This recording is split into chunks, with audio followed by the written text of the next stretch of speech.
राधा रानी धरती पर जब अवतरित हुई, राधा रानी गर्भ से पैदा नहीं हुई थी, अवतरित हुई थी। भगवान अवतरित होते हैं, गर्भ से पैदा नहीं होते। जी। तो माँ कीर्ति और वृषभानु जी जो उनके पिता हैं, ये बड़े दुखी रहते थे कि कोई संतान नहीं है। यमुना महारानी से माँ कीर्ति मांगती थी कि एक संतान चाहिए। अमीर व्यक्ति थे वृषभानु जी, राजा थे उस समय वहां के।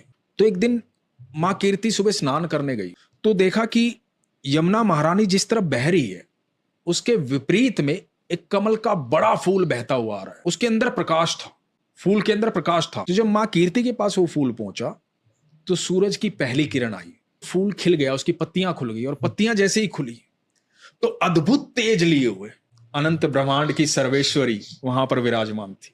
राधा रानी, लाडो रानी उस कमल के फूल में थी। गोदी में उठाया राधा रानी को, दौड़ी दौड़ी वृषभानु जी के पास गई। सुनो, हमें यमुना महारानी ने संतान दी है। और वृषभानु जी ने जब देखा लाडो रानी को, वृषभानु जी भी पागल हो गए, जोर जोर से चिल्लाने लगे, हमारी पुत्री आई है, हमारी पुत्री आई है। उत्सव की तैयारी की गई। कुछ देर बाद पता लगा कि ये बच्ची जो है आंखें नहीं खोल रही। थोड़े चिंतित हो गए वृषभानु जी, माँ कीर्ति चिंतित हो गई, पल भर के लिए चिंतित हुए। फिर कहा कि कोई बात नहीं, ये जैसी भी है हमारी बच्ची है। वैद्य को बुलाया गया। वैद्य ने कहा कि आंखें खुली नहीं रही है, ऐसी ही रहेगी। वृषभानु जी ने कहा कि कोई बात नहीं, और समय बीतने लगा। 11.5 महीने के बाद यहां जेल में कंस के यहां देवकी और वसुदेव के यहां वो संतान जन्म लेती है जिसका वर्षों से इंतजार चल रहा था। अनंत ब्रह्मांड का मालिक धरती पर आता है कृष्ण। कृष्ण को लेकर के वसुदेव नंद बाबा के घर आते हैं, नंद बाबा को सौंपते हैं। इधर जब नंद बाबा के यहां कृष्ण आ जाते हैं तो नंद बाबा उत्सव मनाते हैं।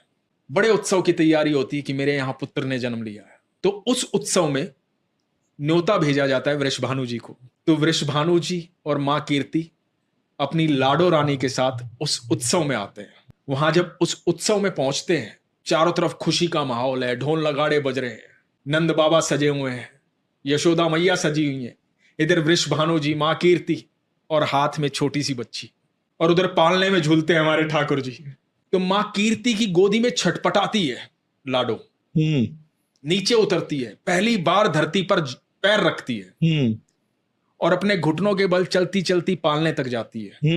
और जब पालने तक पहुंचती है, वहां आंखें मूंदे ठाकुर जो लेटे हुए हैं, जब पालने पर लाडो रानी पहुंचती है तो ठाकुर जी की आंखें खुलती हैं।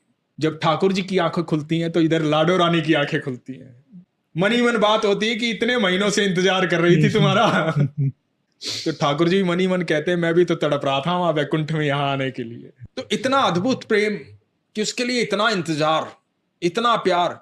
तो राधा रानी ने इस धरती पर सबसे पहले किसी को देखा तो वो कृष्ण थे।